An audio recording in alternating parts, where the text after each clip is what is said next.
بسم اللہ الرحمن الرحیم نحمد و نصلی علی رسولہ الکریم اما بعد۔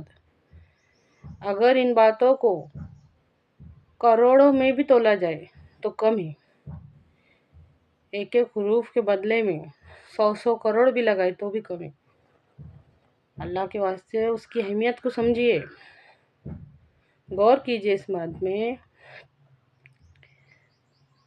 بہت سے اہل علم تو نا امید ہو چکے ہوں گے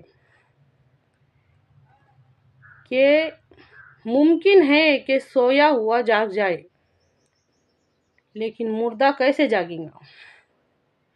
لیکن میرا ماننا یہ ہے کہ اللہ وہ قادر ہے جو ہزاروں برس کے مردے کو جگانے پہ قادر ہے۔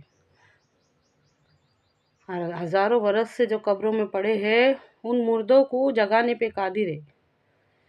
غور کیجیے اس بات میں، ایمان کا اسلام سے کیا تعلق ہے؟ اسلام کا مسلمان سے کیا تعلق ہے؟ مسلمان کا اس بڑھتی ہوئی برائی سے کیا تعلق ہے؟ اچھی طرح سے غور کیجیے اس بات میں۔ ایمان کا اسلام سے کیا تعلق ہے؟ ہر مومن مسلم ہے، ہر مسلم مومن نہیں ہے۔ جو ایمان والا ہے وہ تو مسلم ہے، لیکن مسلم مومن نہیں ہے۔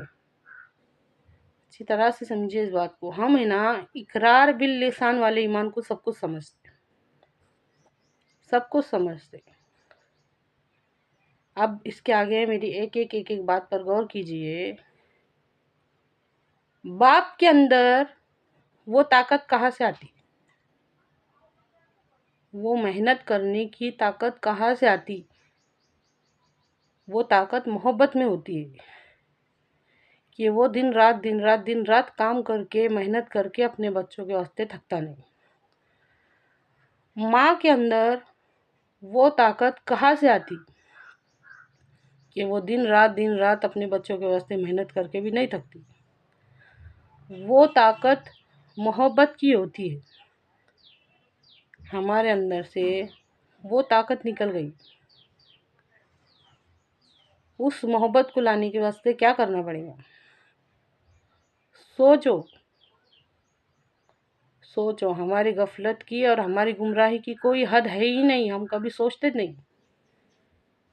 کیا تعلق ہے ایمان کا اسلام سے؟ ہمارے ایمان مضبوط ہونے چاہیے سب سے پہلے، تو ہمارے اندر وہ طاقت پیدا ہوں گی جو ہم کو اللہ کے حکموں پہ کھڑا کریں گی۔ اپنے آپ سے سوال کرنا، اللہ کون ہے؟ کون ہے وہ جس نے ہم کو بنایا جب کہ ہم کچھ بھی نہ تھے؟ جب ہم کچھ بھی نہیں تھے تو اللہ رب العزت نے ہم کو بنایا، ہمارے تمام کے تمام اعضائے جسمانی کو بنایا، پھر اس کے اندر طاقت دی، آنکھوں میں دیکھنے کی طاقت دی، کانوں میں سننے کی طاقت دی، زبان میں بولنے کی طاقت دی، ہاتھوں میں ہلنے کی طاقت دی، پاؤں میں چلنے کی طاقت دی، دل اور دماغ میں سوچنے سمجھنے کی طاقت دی، اچھا برا محسوس کرنے کی طاقت دی۔ کیا کوئی اور بھی ہے جو یہ سب کر کے دکھائے؟ سوچو، وہی تو ہے جو ہماری غذا کو، ہمارے کھانے کو خون بنا کر ہمارے جسموں میں دوڑاتا ہے۔ وہی تو ہے جس نے ہمارے جسم کے تمام اعضائے جسمانی کو جوڑا۔ غور کرو، بنانے والے پر غور کرو۔ اور اسلام ہے نا، اسلام اللہ تعالیٰ کے حکموں پہ چلنے کو کہتے ہیں۔ ہم کو اس کے حکموں پہ چلنا ہے جس نے ہم کو آنکھوں کی روشنی دی۔ ہم کو اس کے حکموں پر چلنا ہے جس نے ہم کو سننے کی طاقت دی۔ ہم کو اس کے حکموں پر چلنا ہے جس نے ہم کو بولنے کی طاقت دی۔ ہم کو اس کے حکموں پر چلنا ہے جو ہماری غذا کو خون بنا کر ہمارے جسموں میں دوڑا رہا ہے۔ ہم کو اس کے حکموں پر چلنا ہے جس نے ہم کو سوچنے اور سمجھنے کی طاقت دی۔ اللہ تعالیٰ کے حکموں پہ چلنے کو دین کہتے، اور اللہ تعالیٰ کا حکم سنو غور سے کہ ہمارے نبی صلی اللہ علیہ وسلم سے ہمارے تعلقات کی بنیادیں کیا ہے۔ اے پیغمبر کہہ دیجئے ان لوگوں سے، قرآن پاک میں اللہ تعالیٰ ارشاد فرماتا ہے سورہ آل عمران کی 31ویں آیت میں، اے پیغمبر کہہ دیجئے ان لوگوں سے اگر تم اللہ سے محبت رکھتے ہو تو میری اتباع کرو، میری پیروی کرو، میرے نقش قدم پر چلو، تو اللہ تعالیٰ بھی تم سے محبت کرے گا۔ سوچو،